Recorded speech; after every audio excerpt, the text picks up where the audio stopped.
My name is Izhamaris, and I'm a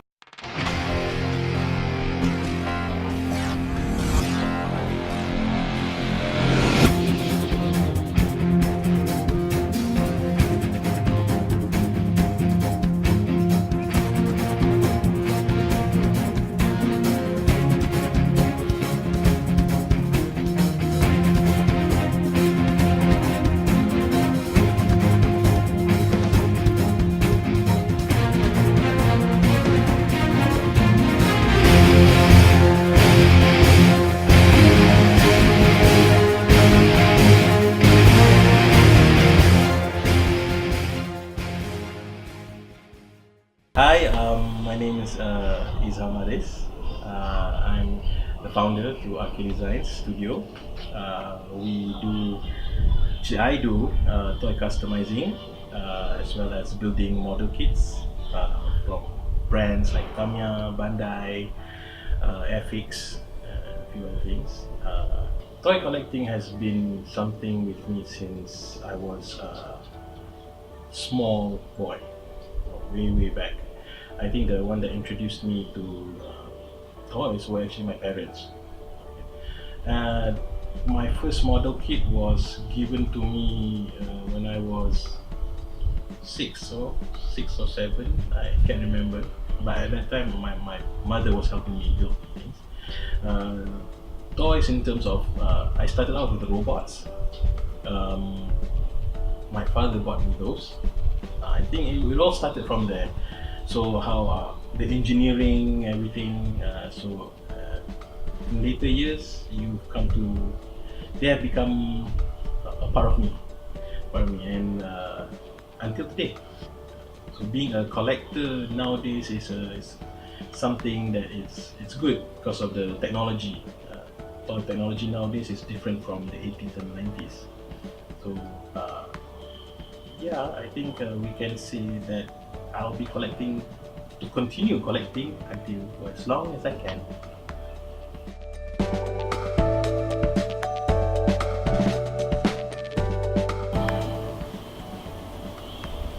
I think before I got married, because I was already working, I started working, but still, the, the main push was actually after I got married. Actually, I got married, where my wife was very supportive of collecting toys, because she herself had her brother and sister were collectors, so she didn't even mind. She always said that you can buy what you want to buy, or you can collect if you want, as long as you pay for the bills, the groceries and so on. You're fine.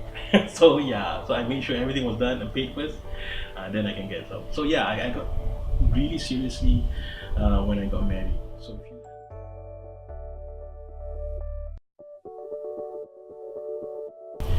Well, inspiration comes from a lot of places.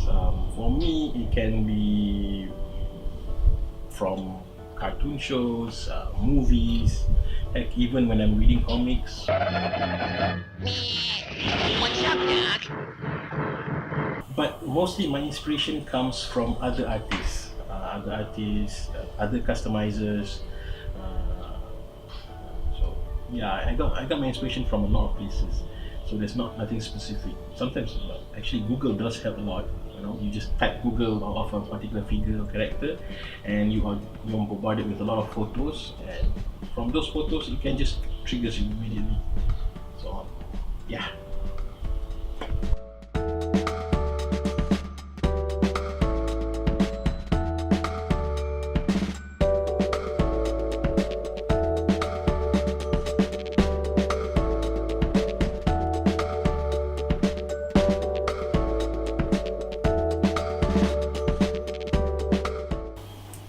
I was a lecturer for 9 years. 9 years. The first few years was actually enjoyable. Uh, Enjoyable. I actually loved being a lecturer. I thought I was going to do it till I died because I enjoyed myself. But then after a few years, I think about the fifth or sixth year, there was I felt empty. I felt like I wanted to do more than just teach because You see, when you teach, you are giving yourself to the students. You're giving yourself, sacrificing a lot of things for the students. But there was nothing for myself. If I was born to be a lecturer, I wouldn't have felt that way. But I was feeling rather empty. The later years, I felt emptier and emptier. And I think on the eighth year, I just couldn't do it anymore. And on the ninth year, I decided that I'm going to quit, because yes, it was fun being a lecturer. It was nice being able to teach kids, how to think, show them new skills. I had fun doing all those things, doing events with the students, doing experimental work with them, and so on. But the reason I don't think that being a lecturer for me was, I wanted to be something else. Being a lecturer was never in me. I mean, even when I was a kid, they asked me what I want to do. I wanted to be a comic artist. I want to be an illustrator. I want to be an animator. But never once I said I want to be a lecturer. So it wasn't what I wanted to do uh, from the very beginning. So in a way, being a lecturer was just a stepping stone for me to actually know what I really wanted to do with my life. So on the ninth year, I discussed with my family, and I took the plunge. I resigned.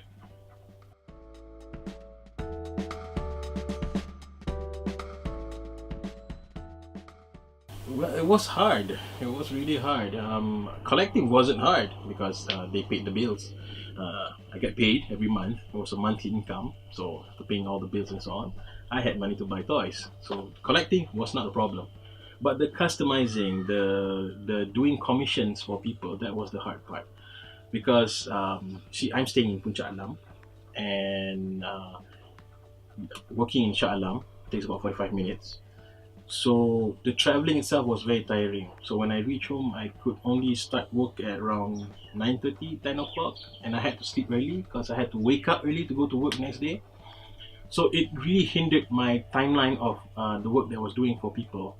And it was also a bit stressing for me because I couldn't finish the work as promised, and there were times that I couldn't um, I couldn't do my own thing as well, my own personal projects.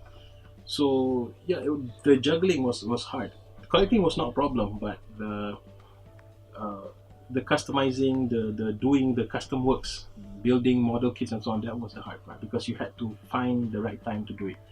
And as a person who has a free spirit, I need to do things for myself. If I don't do things for myself, for instance, like build a model kit with my own hands, my own model kit, I get I get depressed. I get very sad. I mean, because I'm doing it for other people. Yeah, they pay me, but there's no such the satisfaction of doing something for yourself is actually the most important thing for me. So yeah, that it was kind of hard, but collecting was easy. Customizing was hard.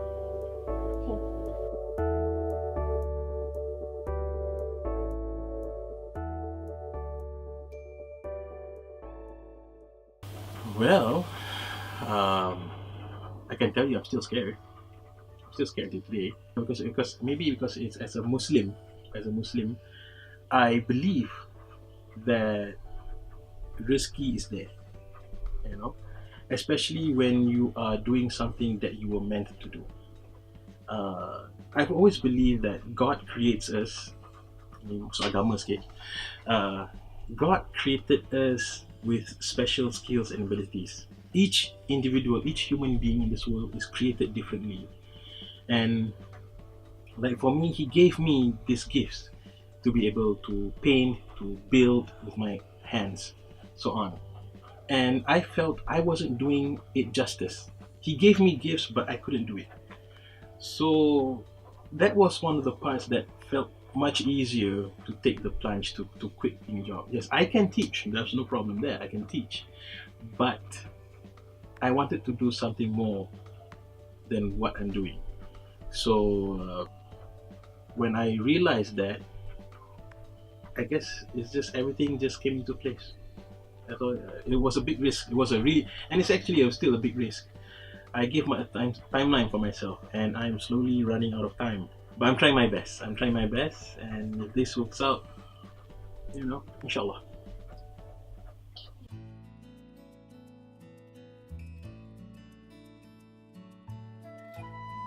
Okay, first impression of dengan Encik Zam, dia pada masa saya mula-mula jumpa dia tu, dia macam lama garang lah, nampak macam garang lah.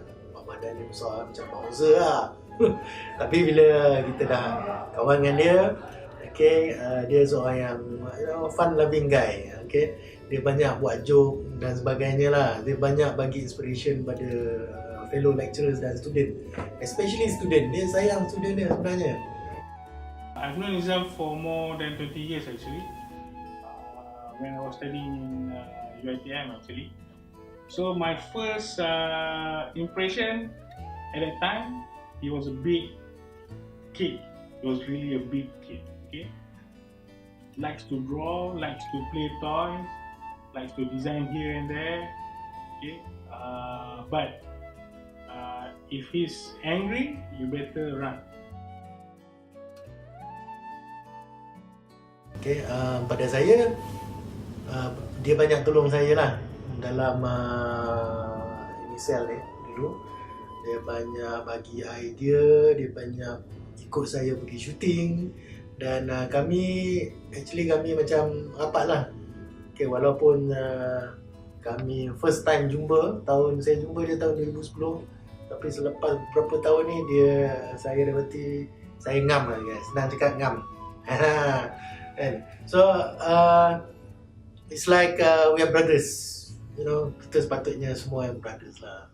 Okay, we have our office here, very small office. So there's 4 of us. Sometimes very quiet, sometimes hoo-ha there, hoo-ha here. Okay, and all of us actually like to bring toys and we play together. Okay, so it's a good fun when he was around lah. It is expected that he want to leave from teaching and pursue what he actually loved doing, which is making toys, building toys. I think he's in a good shape now. Yeah.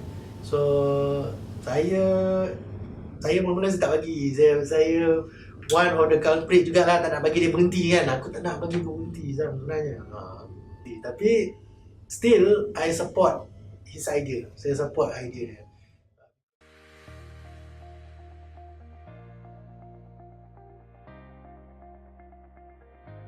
First impression, cuak jugalah.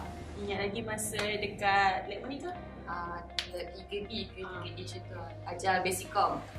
Memang macam, kita orang semua macam memang cuak gila lah ajar basic com. Tapi first ingat dia ajar apa? Donut. Itu paling best.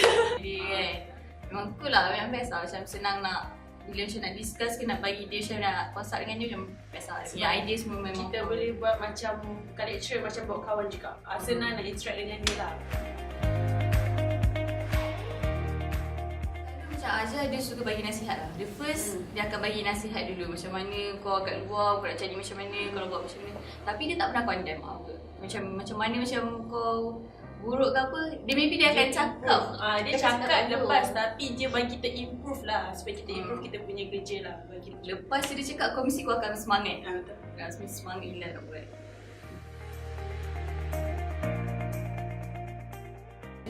Last day kita dengan dia masa seberapa tu? Tiga macam tu lah, copywriting baca itu. Dan terakhir dengan dia sedih sikit lah. Tapi kita orang still keep in touch lah dengan dia. Kita orang ada group yang kita orang masih diploma tu, still kita juga lah.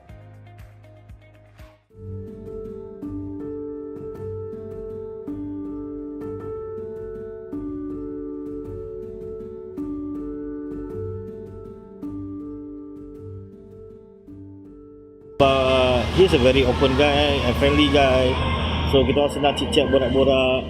Dia pun jenis yang, orang kata apa, dia yang frank, very frank person. Dia cakap apa yang dia boleh buat, apa yang nak, and then whether I can accept dia punya style.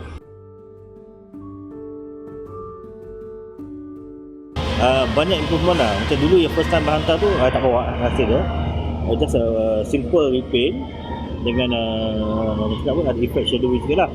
And then after that dia mula explore new style. Lagi tu dia open to suggestion. Dia open sebenarnya kalau kata saya sebagai client, I want some katalah I nak look yang macam ni, dia boleh baca fikiran I. So he can translate what I want to the toy lah. Tu memang kita memang so far memang banyak kita buat dengan dia.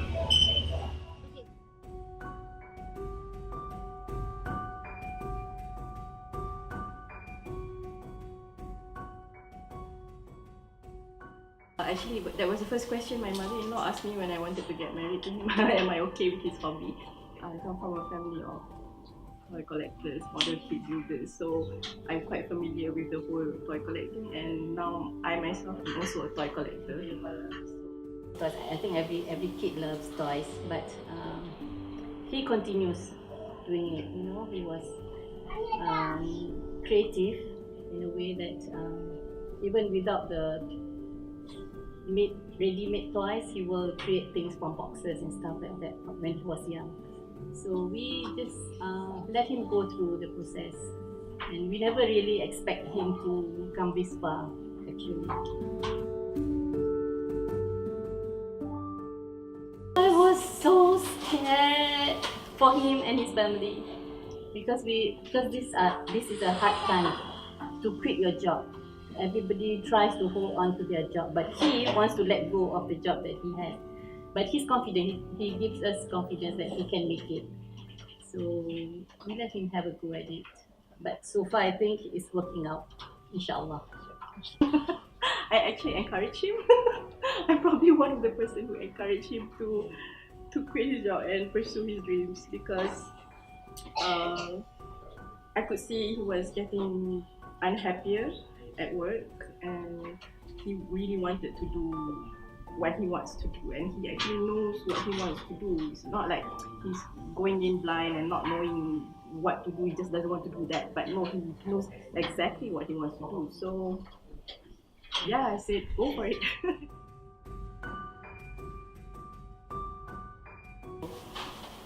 We cut out a lot of things. See, we don't have TV, we don't have internet, we don't have a lot of things that normal people we do not have it, but it's fine. We make do, and logically it wouldn't be ideal way of living for a lot of people, but so far for us it's been okay. It's been good.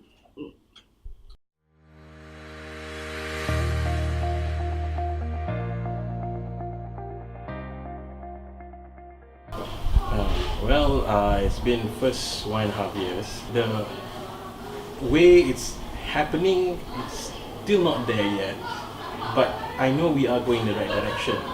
The first year was mostly research and development and the discussions between my partner, but this year is where we are executing our projects, and hopefully it will be back on course after June, July, and maybe by the end of the year we will have our first few products out. So, but yeah, we are actually, I'm actually on course, not directly on course yet, but we are on course.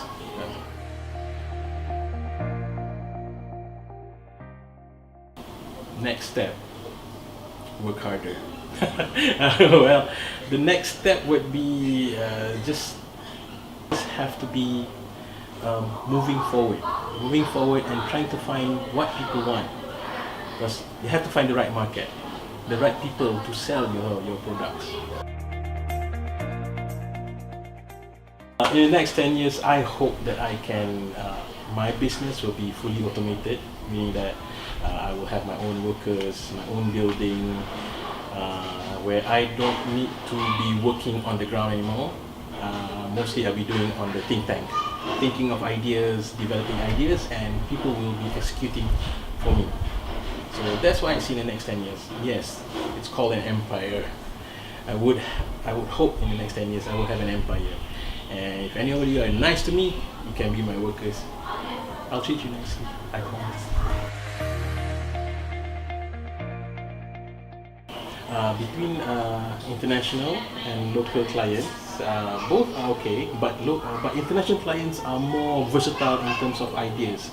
They let me explore more of the ideas. I do have local clients who actually let me go nuts of what I want to do, but most of the local clients usually I want them to give me a specific thing, because I know the versatility is not there in them, so they need to be guided on what they wanted.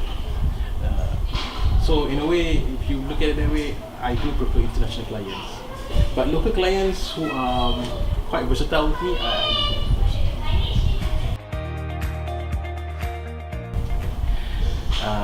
if any of you are planning to take the leap, do it. If you believe in yourself and you believe what you can do, it will make people happy and make you happy, just do it. And the money will come. No worries. Because until when you want to be afraid of doing what you want to do? That's all I can say.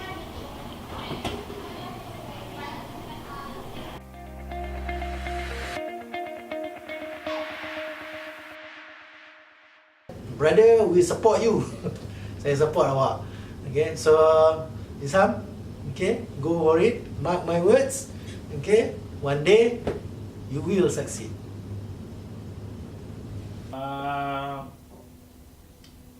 So my question to him is, when can we get together and do our own toys, like we have planned before? Satu quote ni daripada sebab saya pernah interview Adli, dia cakap macam ni, just do it because you love it.